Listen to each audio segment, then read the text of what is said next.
Hola a todos y bienvenidos a una nueva entrevista en el canal de Datademia, tu academia de datos online en español. Hoy tengo el placer de tener aquí a Gustavo Juan Torena. Gustavo es un experto en neurociencia y está realizando su doctorado en ciencias de la computación en Buenos Aires, enfocado en el área de psiquiatría computacional, que ya nos contará un poquito qué significa eso, porque a veces ese tema es un poco complejo. Y además Gustavo comparte pues mucho contenido en redes sociales sobre ciencia de datos, bueno, machine learning, inteligencia artificial, programación. Luego pondremos enlace a su perfil para que le podáis seguir, que comparte cosas muy interesantes. Así que Gustavo, bienvenido. Bueno, muchas gracias Sebastián por invitarme al podcast. Eh, la verdad, muy contento de estar acá y poder charlar eh, un poco sobre las cosas que nos interesan a ambos, que son el mundo de los datos, ¿no? Sí, exacto, exacto. Muchísimas gracias por tu tiempo y por aceptar, bueno, tener esta conversación conmigo. Y quería empezar preguntándote cómo fue tu transición de estudiar biología y neurociencia a empezar a adentrarte en el mundo de la ciencia de datos. Sí, no fue un camino lineal, como le pasa a mucha gente en este mundo de los datos. Básicamente, yo desde el principio tenía un interés muy grande en lo que es la neurociencia cognitiva humana. Ujú, Y básicamente como este área requiere de ciertas técnicas de análisis de datos cada vez más complejos para poder comprender lo que pensamos, nuestro comportamiento y demás, empecé a involucrarme en la programación. Esto ujú, comenzó con que cuando en mi tesis de licenciatura eh, golpeé la puerta para hacerla en un laboratorio, que es el Laboratorio de Inteligencia Artificial Aplicada. Ahí trabajé primero con señales de electroencefalograma, digamos, ujú. señales cerebrales. Vale. Y el primer lenguaje con el que hice esto fue MATLAB, y MATLAB. ese fue un poco Sí, mi yo ingreso, también. sí. Yo también cuando estudié ingeniería de civil, de caminos, pues también empecé con MATLAB. Hace años ya de esto. Tiene cierta popularidad en el Mm, mundo de la ingeniería, en el mundo de la neurociencia también, ujú. pero bueno, hoy se está pasando a lenguajes que son más de código abierto y demás. Pero la verdad es que arranqué con eso y me involucré un montón y me gustó un montón. Y después me fui más hacia el camino de Python y otros lenguajes, que es más lo que utilizo actualmente. Sí. Pues sí, no es para nada lineal, pero bueno, nadie en la ciencia de datos al final tiene un camino lineal. He conocido a personas de todos los campos que existen y acaban muchos pues adentrándose en este mundo de la ciencia de datos, ¿no? Porque al final todo suma y al final los datos es una cosa que la ciencia de datos es algo que puedes aplicar a cualquier campo, ¿no? Yo también empecé estudiando una ingeniería, luego hice un máster en negocios y entré al mundo del análisis de datos como analista, luego científico de datos y ahora obviamente a lanzar Datademia y enseñar todo esto en español. Entonces, bueno, súper interesante tu camino y como hemos dicho, ningún camino es lineal, entonces si quieres meterte en este mundo, no te preocupes que lo puedes aprender dependiendo de cualquier camino y background que tengas, ¿no? Totalmente. Em, y sé que has dado clases, ¿no? En ciencia de datos. Entonces, te quería preguntar, ¿cuáles son tus recomendaciones para alguien que quiere aprender ciencia de datos, ¿no? ¿Qué le recomendarías hacer para empezar este camino del mundo de la ciencia de datos? Sí, es una pregunta que se repite un montón, Ujú, que también me sucede que mucha gente me ha preguntado y demás, porque obviamente no hay una respuesta única, ¿no? Tiene que ver claro. con un camino bastante personal. Lo que creo es que hay algunas recomendaciones que podría dar en esa dirección, y es no caer en esto del tutorial hell, ¿no? Del Ujú, infierno de los tutoriales, ujú. eh, sino que está muy bien hacer cursos, tutoriales, materias, carreras, lo que uno pueda, pero uno tiene que poner manos a la obra. Si uno no se pone a practicar, incluso luego Exacto, de una clase o un curso, no va a sentar realmente los conocimientos y siempre va a sentir que no puede hacer las cosas o que todavía no sabe cómo hacer las cosas. Y por ahí lo que necesitaba era un poco de ensuciarse las manos con los datos, exacto, digamos, ¿no? exacto. Sí, yo le digo siempre poner las manos en la masa, sin realmente hacer no vas a aprender, ¿no? Al final, el término este inglés que es learn by doing, como aprender haciendo, para mí es la mejor forma y en Datademia intentamos hacer eso, ¿no? Que hagan cosas prácticas, porque de nada sirve estar viendo un curso y darle next, next, o vértelo y no hacer nada porque se te olvida al instante o al día siguiente no has solidificado esos conocimientos. Entonces, pues sí, totalmente de acuerdo, muy, muy importante pues hacer y practicar, ¿no? No solo ver. Así Tal que... cual, es un área súper práctica, ¿no? Por supuesto, dentro de la ciencia de datos hay cuestiones más académicas y Ujú, teóricas y cuestiones más prácticas, pero en la mayoría de los casos uno tiene que saber desenvolverse teniendo los datos ahí y ahí, y otra vez, no es un camino recto, sino que uno tiene que ver situaciones distintas y ver qué hace en cada caso. Y eso se sí, obtiene con la práctica. sí, exacto, exacto. No sé si conoces el efecto Dunning-Kruger y el síndrome del impostor. Quería preguntarte por ellos, ya que eres un experto en neurociencia. Em, Sí, sí, sí, he escuchado, es Sí, sí, algo bueno, que se repite. lo explico rápidamente, pero para aquellos que no lo sepan, pues el síndrome de Dunning-Kruger es este donde al principio que aprendes algo nuevo, pues piensas que sabes más de lo que sabes realmente, ¿no? Porque no sabes lo que no sabes, ¿no? Hay como una curva al principio que sube, que piensas que sabes un montón, pero cuando más te das cuenta, baja porque te queda muchísimo por aprender, ¿no? Entonces, ese es el primer efecto del Dunning-Kruger y el otro es el síndrome del impostor bueno, que todo el mundo tiene, yo tengo cada día casi, bueno, a lo mejor no cada día, pero muy a menudo, y es básicamente pues pensar que eres un impostor, ¿no? Que los logros que tienes, pues o que no eres merecedor de ellos o que te van a pillar, ¿no? Como que tú no tienes que estar aquí, que no sabes, que es como un síndrome que muchas personas que tienen. Y no sé si has pasado por ellos o si has pasado, ¿cómo recomiendas superarlos? Sí, es muy interesante lo que contás y lo explicaste muy claramente. Eh, la verdad es que en particular lo que es el síndrome de impostor, lo que hoy se denomina de esa manera, que no es realmente un síndrome en términos psicológicos, digamos, Ujú, pero es como una situación que uno vive, es muy común. De hecho, yo casi no conozco a ninguna persona que esté, por ejemplo, en el ámbito académico, y me muevo profesionales y demás, que no lo sufra.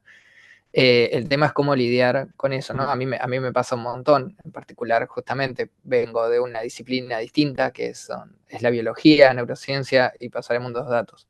Primero, entender que uno no va a saber todo, ¿no? O sea, uno tiene mm, que amigarse con esa idea de que en algunos nichos muy pequeños uno puede comprender la mayor parte de los temas. El mundo de los datos es gigante y mm, es imposible, es realmente imposible saber todo. Uno puede tener ciertas intuiciones sobre distintas áreas o cómo resolver distintos problemas, pero no va a saber todo. Y después también hay que estar abierto a la crítica constructiva, no hay ujú. que irse de un extremo o el otro, digamos, no creer que no sé nada y tampoco creer que sé todo, como hablabas del Dunning-Kruger también, ¿no? Sí, Eh, Me parece que hay que ser paciente en algún punto, sabiendo que va a tardar tiempo aprender temas, que es un área compleja y que uno tiene que ser paciente. En algún punto también ser autocompasivo con lo que uno no sabe, o sea, sí, tenerse paciencia a uno mismo y decir, bueno, voy a ir aprendiendo esto a poquito y entender que uno puede iniciarse en un área teniendo muchas cosas por aprender después e ir aprendiéndolo sobre la marcha, digamos, ¿no? Y eso no sí, hace que uno sea impostor, eso le pasa a todo el mundo, en cualquier profesión. Uno empieza a tocar un instrumento y no empieza tocando un instrumento y es experto. Uno exacto. empieza tocando un instrumento y va a sonar mal. Sí, sí, sí, Bueno, con sí, los datos es lo mismo, uno va a hacer sus primeros análisis de datos o su primer modelo y bueno, no va a ser el perfecto. Pero hay que tener paciencia, constancia, creo que la constancia es muy relevante para eso, y después entender que hay que ir transitando ese camino y que nos pasa a todos. Nadie nace experto, digamos. sí, exacto. Al final, cualquier objetivo grande, si lo intentamos cumplir, pues nos puede overwhelm, ¿no? Como que dice, uff, qué grande, no lo voy a conseguir, y hay que dividirlo en pequeños trocitos mucho más posible de hacer, ¿no? Si tú lo divides en trocitos y vas poco a poco superando y haciendo cada bloque de ese proyecto más grande que tienes, pues al final pues no te vas a abrumar tanto, lo vas a poder conseguir mucho más fácil, ¿no? Mucho mejor. Yo creo que así es una mejor forma con todo, ¿no? Con el aprendizaje y con cualquier proyecto también que empieces. A mí me pasa un proyecto siempre separarlo en trozos más pequeños. Y lo que decías de la constancia, también es normal frustrarse, ¿no? A mí me pasaba mucho cuando estaba aprendiendo, frustrarme y acabar el día súper frustrado y decir, ¿cómo no lo he conseguido? No me sale, ¿qué me pasa? No lo entiendo, ¿por qué no? Ir a dormir y al día siguiente levantarme y decir, ¿pero qué me estaba pasando? Lo acabo de solucionar en un minuto y ayer me pasé una hora pensando y no me salía, ¿no? Y eso simplemente a veces saber que hay que tomarse un descanso y descansar y ver que lo puedes ver con unos nuevos ojos al día siguiente y saldrá rápido, ¿no? Hay como un chiste dentro del mundo de la programación, que es cuando uno está resolviendo un problema, o se siente la persona más tonta del mundo, o se siente Dios, digamos, o sea, Sí, no hay muchos sí, intermedios, digamos. exacto. No puedo hacer nada o puedo hacer absolutamente todo. Entonces uno se mueve en estos polos y hay que entender que la realidad no es así.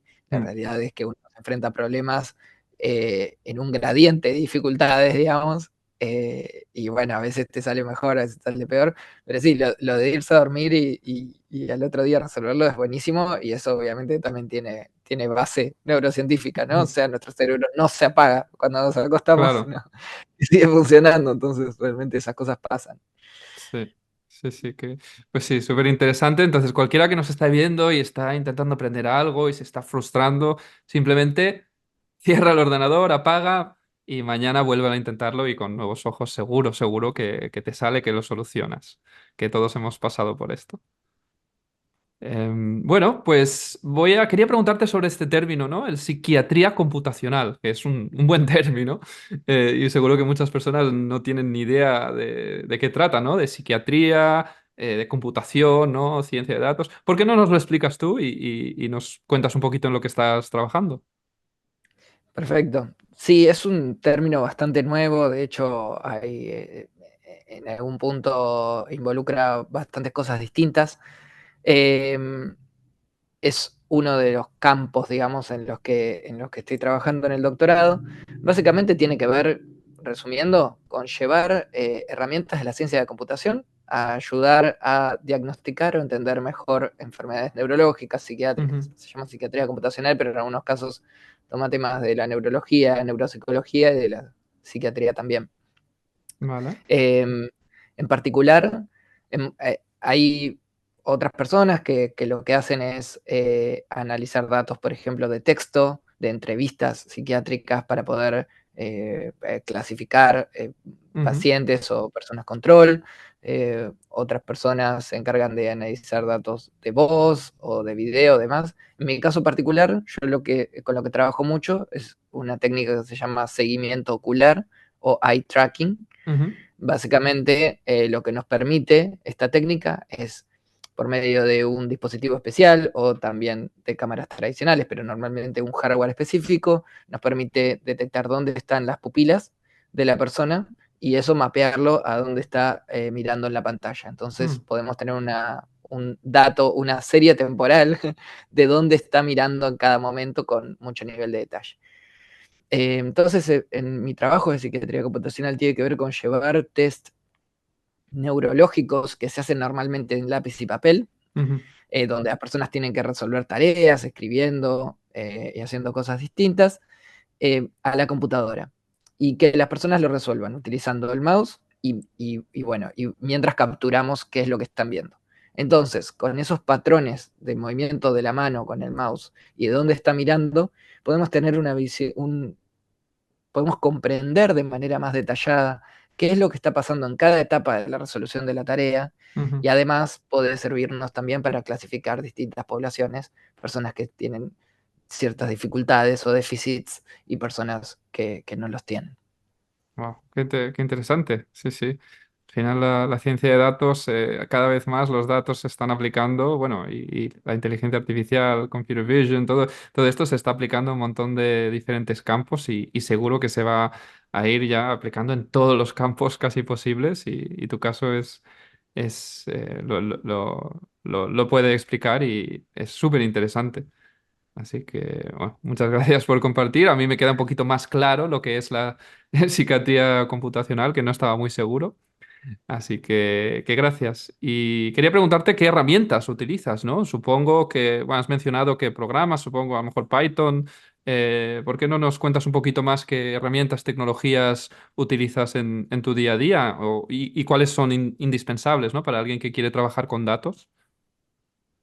Totalmente. Hay un abanico muy grande de herramientas, Mm, tanto en este área como cosas que yo hago específicamente.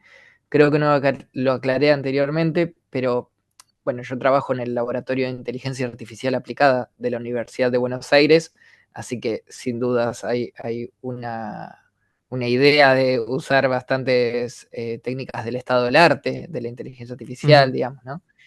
Em, yo en particular trabajo mucho con el stack de datos de Python, ujú. con NumPy, Pandas, Matplotlib, en el caso de Machine Learning, Scikit-learn, PyTorch y Sí, son las demás. que utiliza todo el mundo y bueno, son las que enseñamos en Datademia también, así que está Buenísimo, muy me bien parece ver que que se aplican en industria, ¿no? Bueno, en, en la academia en este sí, en caso, la academia, sí. pero, pero, pero totalmente, se usa muchísimo en la industria, se usa muchísimo en la academia.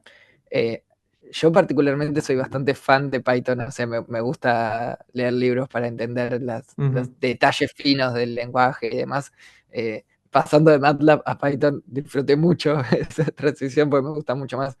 Y hay una cosa que me parece muy relevante de Python, que es su comunidad. O sea, ujú, eso no hay que desmerecerlo. Es un montón de gente trabajando y que le gusta trabajar con ese lenguaje, pero por supuesto el lenguaje no es ideal, tiene sus pros y sus contras, como todo. Hay gente que dice, por ejemplo, el lenguaje puede llegar a ser lento. Para las cosas que uno hace, normalmente como Python corre lenguaje de más bajo nivel detrás, código de C, código hasta un porcentaje de Fortran, lenguajes más que uno no se ujú, pondría a codear en eso. En la antigüedad alguien lo hacía, pero ujú, actualmente no. La verdad es que Python resuelve eso. Sí es cierto que en algunos casos uso R ujú, para algunos análisis de datos o algunas cuestiones estadísticas todavía no están tan bien implementadas por la comunidad en ujú, Python. Ese, por decir caso puntual, modelos lineales mixtos en estadísticos y demás. ujú, Algunas cosas están más en R, aunque prefiero quedarme en Python, pero a veces lo utilizo. Eh, y una cosa que está buena también de usar Python es que es muy fácil integrarlo luego con cualquier software, ¿no? Si ujú, uno quiere claro. hacer un dashboard después, o uno quiere hacer una API para mandar algún dato, eh, Python te permite eso, y si uno usa otro lenguaje como R o MATLAB, o bueno, Julia existe también, aunque Mm, hay una comunidad chiquita haciendo cosas con eso, pero cada vez más, no tienen la misma ventaja de integración mm, que te da el lenguaje Python. Así que yo siempre recomiendo que uno puede hacer las mismas cosas con distintos lenguajes, cuando claro. son lenguajes generales, pero Python me parece una muy buena opción para arrancar. Y también usar notebooks, ¿no? Jupyter Mm, Notebooks para analizar y poder poner tanto texto sí. como código junto es bastante útil. Sí, en Datademia, bueno, enseñamos con notebooks y bueno, yo empecé aprendiendo R, ¿eh? Aunque lo parezca raro, en industria, en una empresa, empezamos con R y luego tuve que aprender Python cuando cambié de empresa, pero bueno, una vez aprendido uno, aprender el otro, más fácil, es mucho más difícil cuando empiezas aprendiendo ese primer lenguaje, ¿no? de programación. Y sí, yo tenía entendido que generalmente, y yo aconsejo Python, pero que en investigación, ¿no? Que en universidades, así, utilizan más R. Pero bueno, veo que tú estás utilizando más Python, utilizas R de vez en cuando, pero esa era lo que tenía yo entendido Sí, a por nivel supuesto, investigación. sí, depende del área. Yo diría que no sé, habría que ver cada área, ¿no? Mm, El tema es con R es que está creado por gente del área de matemática, entonces gente de matemática, estadística y demás, pero yo diría que Python en todos lados es lo que más se usa. O sea, me atrevería a decir que es mm. el A, lenguaje a que lo mejor está más se usa cambiando la también en tendencia. acá. Mm. Sí, Sí, sí, a lo sí, mejor sí. está cambiando y ahora mucha más gente está adoptando Python que R. Y sí, yo siempre aconsejo Python porque, bueno, te da muchas más salidas, vas a tener más gente que está utilizando Python y vas a poder trabajar en más empresas, ¿no? Si tu idea es conseguir un trabajo en este campo y poder trabajar en alguna empresa, pues Python yo creo que tiene más salidas que R. Así que sí, bueno, muchas gracias por compartir las diferentes herramientas con las que trabajas. Y bueno, hablemos un poquito de inteligencia artificial, ¿no? Del hype que todo el mundo empieza a hablar. En este caso de los LLMs, ¿no? No sé, ¿utilizas alguna herramienta de inteligencia artificial en tu trabajo? ChatGPT, por ejemplo. Todo el mundo está con ChatGPT. Sí, No sé qué herramientas utilizas tú y cómo te ayudan, a lo sí, mejor. sí, sí. Claramente el hype es muy grande y en algunas cosas uno no sabe bien qué diferenciar. Incluso yo estando bastante en el área, a veces es difícil distinguir, ¿no? Qué es lo realmente valioso o con qué herramienta vas a obtener valor y con qué otra estás usando solo porque es divertida, digamos. Ujú, Pero sí, yo uso bastante ChatGPT. eh, Tanto para código, pero también para escribir texto. O ujú, sea, mucho del trabajo, o sea, muchas veces lo uso o tanto para lle- terminar con la hoja en blanco el código, como para mm, cómo va a empezar la arquitectura, lo que quiero hacer, como también después para mucho de mi trabajo que es escribir, ¿no? Cuando uno está haciendo un doctorado, escribiendo papers, haciendo distintas cosas, mucho del trabajo es escribir. Y la verdad es que me parece súper útil. Por ahí la recomendación sí es que si uno, por ejemplo, está aprendiendo a programar, bueno, controle cuánto uso hace de eso para seguir practicando, ¿no? Y que claro. uno poder comprender cuál sea. Pero yo soy partidario que incluso puede ser una buena herramienta para aprender también, ¿no? Uno tiene este tipo de conversaciones con las LLMs donde le dice, no entiendo este concepto, o me pasó ahora poder pasarle a GPT-4 estar estudiando una materia, pasarle directamente el slide del Sí. PowerPoint y Y decirle, explícamelo. explícame este Sí, concepto. Sí, sí, sí, sí, sí. eso está Es buenísimo y me hubiese buenísimo. encantado tenerlo hace unos años. Sí, sí, sí, sí. Cuando era estudiante de grado, digamos, me hubiera sido útil. Eh, y después otra que uso bastante es DeepL, que Mm, es un traductor que se puede obtener en línea, tiene su versión paga, pero su versión gratuita funciona bien, y que funciona mejor que Google Translate, por ujú. ejemplo, pero además tiene otra opción que es el Write, o sea, entras a esa página y tiene otro botón que es Write, y que lo que hace es corregirte tu texto. No Mm, siempre te genera un texto mejor, pero si vos tenés algunos errores gramaticales o algo así, te propone cambios. Y además dentro de los cambios podés decirle, esta oración, quiero que solo esta oración me lo cambies y te da alternativas. Ah, qué interesante. Y Yo había utilizado el Translate, pero el Write no lo había utilizado. Así que a lo mejor ahora al terminar la llamada me pongo a investigarlo y lo miraré cómo funciona. Y bueno, pondremos enlaces en la descripción para si alguien quiere juguetear con algunos de estos. Pero bueno, tú lo utilizas para tu trabajo, entonces también. sí, bueno, tengo que escribir en inglés día a día, digamos, y bueno, obviamente no es mi lengua. Mm. Y bueno, no me sponsorea, no nos sponsorea DeepL, simplemente solo que realmente está bueno. Y Mm, otra cosa que está buena que tiene, y que es en general algo que me parece que hay que aprovechar de las LLMs, es que puedes seleccionar el estilo del texto. Puedes ujú. decir que crees que sea académico o informal. Sí. Y eso también recomiendo que uno, con ChatGPT y demás, aprenda a usarlo, ¿no?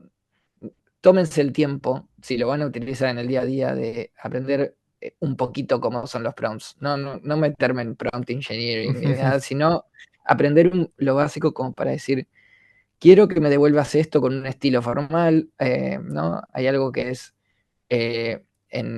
en prompting que es chain of thought, que es Ujú. básicamente cadena de razonamientos, Claro, y las paso a paso, LLM ¿no? funcionan paso a paso. Hay que ir diciéndole las cosas paso a paso y especificando cómo querés que sea el estilo de lo que devuelva, qué sé yo, y con eso uno tiene respuestas mejores. Sí, nos dicen garbage in, garbage out, ¿no? Basura dentro, basura fuera. Si le das muy poquito, no, va a salir basura. Le tienes que especificar exactamente lo que quieres, bien ordenado, bien estructurado, para que al final salga lo que tú estás pidiendo, ¿no? Tal Entonces, sí, cual. qué guay. Qué interesante. Bueno, pues sí, muy interesante para aquellos que no estáis utilizando inteligencia artificial o, bueno, LLMs en este caso, pues utilizarlas. Yo las utilizo en mi trabajo, me ayudan mucho a ser más productivo, eficiente y al final, bueno, también dentro de Datademia tenemos el Data Tutor, que es como un pequeño chatbot que está basado en estos modelos y que puedes, mientras ves la clase, hacerle preguntas. Así que para aprendizaje, como hemos dicho, es muy interesante y sirve bastante. Así que bueno, yo creo que ha sido muy interesante todo lo que nos estás contando, cómo empezar en estas áreas de ciencia de datos, cómo lo aplicas a tu investigación, a tu doctorado. Y bueno, yo creo que es un buen momento para terminar. La última pregunta que tenía yo era que si querías cerrar esta llamada con algunos consejos, ¿no? Para nuestra audiencia y bueno, específicamente aquellos que están o empezando en la ciencia de datos o quieren avanzar en su carrera de datos. A lo mejor ya han hecho algún curso, a lo mejor han hecho algún curso de academia, a lo mejor han hecho algún otro curso y quieren mejorar, avanzar. ¿Cómo lo harían? ¿Qué consejos les darías? Bueno, un poco esto lo charlamos antes, también es difícil porque eh, las generalidades son difíciles, ¿no? Porque Claro. cada persona puede, puede abarcarlo de manera distinta, pero la verdad es que el principal consejo es practicar, y hay mucho donde practicar. Uno puede entrar a Kaggle, Mm, Google Datasets, Papers with Code. Hay muchas páginas con datasets y también con ciertas preguntas. Uno puede poder replicar una. Si por ahí no se te ocurre qué pregunta contestar con los datos, bueno, replicar los análisis que ya hizo otra persona, ujú, pero por tu cuenta. sí. Eh, o hacer un modelo que sea similar, o sea, sabes la arquitectura, además. Eso es una recomendación.